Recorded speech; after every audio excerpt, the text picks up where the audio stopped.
Welcome everyone in the another session of fluid mechanics and hydraulic machines. In this session, we are going to discuss about a flow measurement device, that is about venturimeter. So first of all, let's start with the concepts, basic concepts of venturimeter. So venturimeter होता क्या है? Flow measurement करने के लिए जो सबसे most commonly जो device use होता है फ्लूइड मैकेनिक्स में, that is venturimeter.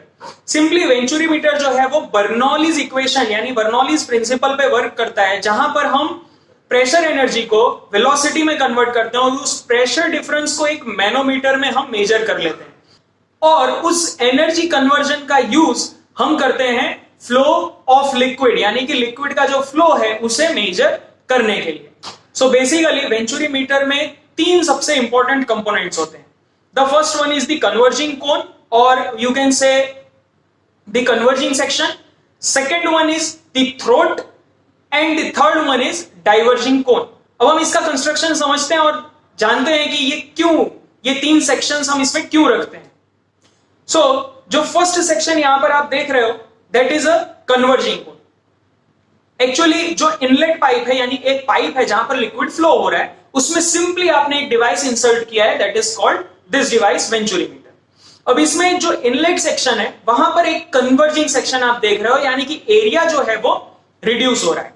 Area reduce होने से क्या होगा कि जो लिक्विड अंदर फ्लो कर रहा है उसकी वेलोसिटी स्लोली बढ़ेगी और प्रेशर जो है वो रिड्यूस होगा. तो सिंपली कन्वर्जिंग सेक्शन में प्रेशर रिड्यूस होगा, वेलोसिटी इंक्रीज होगी. उसके बाद जो सेकंड सेक्शन आता है दैट इज थ्रोट. थ्रोट में वेलोसिटी जो है वो कांस्टेंट हो जाएगी यानी कन्वर्जिंग सेक्शन के एंड में जो वेलोसिटी है वही वेलोसिटी थ्रोट में भी रहेगी. प्रेशर में भी कोई चेंज नहीं आएगा because according to continuity equation if velocity is not changing और area is not changing, velocity will not change, and if velocity will not change then pressure will also not change. Then the next section is the diverging cone. Diverging cone में जो pressure हमने reduce कर दिया है at the converging section उसे हम diverging section में increase करेंगे because we don't want the pressure loss in the pipe. So इसीलिए उस प्रेशर लॉस को फुलफिल करने के लिए, उसको कॉम्पनसेट करने के लिए हम प्रेशर को फिर से इंक्रीज करते हैं by using this diverging section. Usually converging section के कंपैरिजन में जो डाइवर्जिंग सेक्शन है उसकी लेंथ ज्यादा होती है. अब यहां पर जो थ्रोट है वहां पे एक मैनोमीटर हम कनेक्ट कर देंगे और वो मैनोमीटर का जो सेकेंड एंड है या फिर कह लें जो इनिशियल एंड है वो at the starting of converging section और you can say in the pipe जहां पर वेंचुरीमीटर को लगाया गया है वहां पर कनेक्टेड होगा. तो ये पूरा एक वेंचुरीमीटर का सेटअप है कि एक वेंचुरीमीटर में कंप्लीटली ये तीन कंपोनेंट्स होते हैं और एक मैनोमीटर होता है जिससे कि हम हाइट डिफरेंस की रीडिंग लेते हैं. अब हम इसकी वर्किंग समझते हैं, कैसे हम इक्वेशन से फ्लो मेजरमेंट निकाल सकते हैं. तो इसकी इक्वेशन के डिराइवेशन पे हम मूव ऑन करते हैं.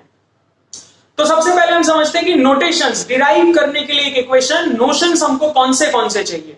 तो ये वेंचुरीमीटर बेसिक वेंचुरीमीटर का डिवाइस है जिसके बिहाफ पे मैं इक्वेशन को सॉल्व करने वाला हूं.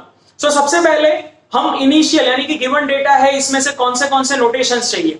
तो first data is D1 D2. अब यहां पर आप देख सकते हो कि सेक्शन 1 और सेक्शन 2 मैंने दो सेक्शंस लिए हैं. सेक्शन 1 जो है वो कन्वर्जिंग सेक्शन है यानी कन्वर्जिंग जोन जो है उसका इनलेट है और सेक्शन 2 जो है वो आउटलेट नहीं है, वो थ्रोट का सेक्शन है. तो यहां पर हमें यह ध्यान रखना है सेक्शन 1 जो है that is the beginning of converging zone and the second section is the throat, not diverging section. Diverging section को हम यूज कर रहे हैं सिर्फ प्रेशर को बढ़ाने के लिए. So D1 D2 are the diameter of inlet and the diameter of throat. Then A1 A2 similarly जैसे D1 is inlet diameter, A1 is inlet area, A2 is throat area. Then P1 and P2 is the pressure correspondingly at inlet area and at the throat. Then the V1 and V2 are the velocities. V1 जो velocity है that is at inlet and V2 is velocity at throat. So obviously throat पर velocity high होगी और velocity high होने के कारण pressure जो होगा throat पे वो low होगा.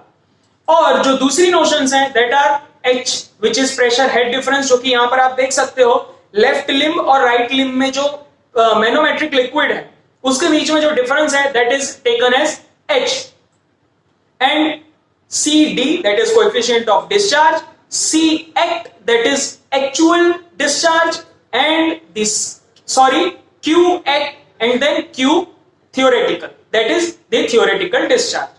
So ये जो ऊपर जो वैल्यूज दी हुई हैं उनसे हम एक्चुअल और थियोरेटिकल डिस्चार्ज कैलकुलेट करेंगे। तो इस वेंचुरीमीटर में सबसे पहले हम बर्नौलीज इक्वेशन अप्लाई करते हैं। तो सिंपली बर्नौलीज इक्वेशन को यहां मैंने as it is same form में लिख दिया है, that is P1 by rho g plus V1 square by 2g plus Z1 is equal to P2 by rho g plus V2 square by 2g plus Z। तो simply मैंने Bernoulli's equation section 1 और section 2 पे apply कर दिया, and according to Bernoulli's equation there must not be any energy loss. Now we can observe here that the potential at section 1 as well as at section 2 are same.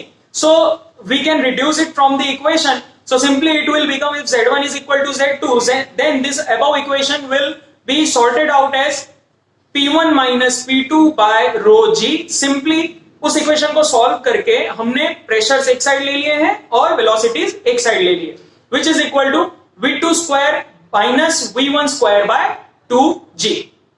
So यहां पर जो ये diagram में हम H देख रहे हैं that is the height difference. वो हाइट डिफरेंस क्या है? Height difference simply inlet section और आउटलेट सेक्शन का प्रेशर डिफरेंस है। सो P1 minus P2 by rho g is the pressure difference. So that will be same as H. तो अगर हम उसे H से रिप्लेस कर दें तो ये जो इक्वेशन है वो मॉडिफाई होके बन जाता है H is equal to V2 square minus V1 square by 2g। अब यहां पर जो बताया जैसे मैंने कि H क्या है, वो प्रेशर डिफरेंस है। सो अब हम फर्दर इस इक्वेशन को सॉल्व करते हैं। यहां पर हमें V1 की वैल्यू फाइंड करनी है और V1 की वैल्यू इस इक्वेशन में प्लेस कर देनी है। तो वो हम कैसे करेंगे? तो वो हम करेंगे बाय यूजिंग कॉन्टिन्यूटी इक्वेशन। तो सिंपली कॉन्टिन्यूटी इक्वेशन क्या होता है? The flow at section 1 must be equal to flow at section 2। So A1 V1 should be equal to A2 V2। Hence what will be V1? V1 की value क्या होगी? A2 V2 upon A1।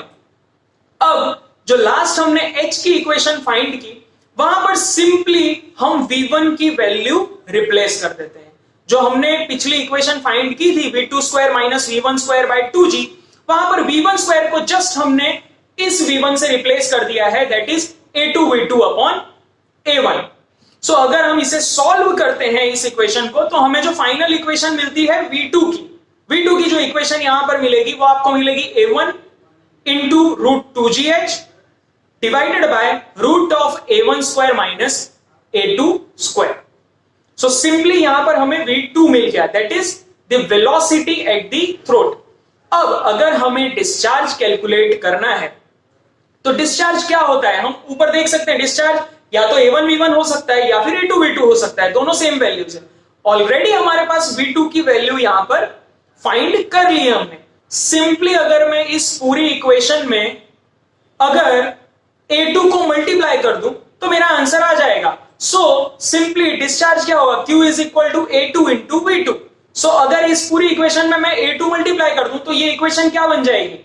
A1 A2 into root 2gh divided by root of A1 square minus A2 square. So it is very simple to solve this equation.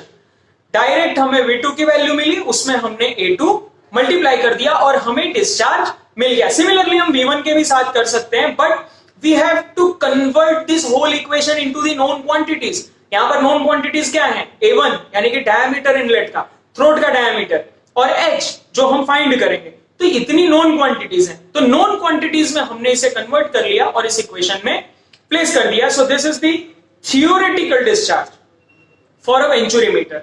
Now what will be the actual discharge? तो simply actual discharge क्या होगा?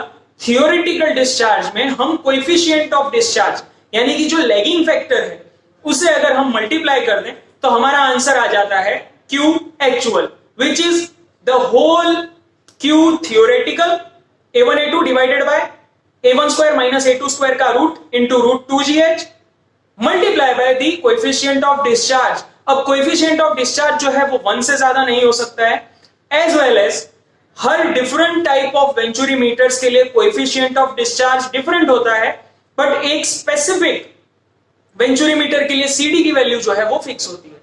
तो हम अगर venturimeter का CD निकाल लें तो सिंपली सिर्फ H की वैल्यू से हम एक्चुअल डिस्चार्ज निकाल सकते हैं। सो होपफुली वेंचुरीमीटर का construction, working as well as how we can calculate discharge by the help of venturimeter, ये टॉपिक क्लियर होंगे। Now here are some important questions from the above topic. You can try out these by clicking on the Google link given below in the description. Thank you for watching the video.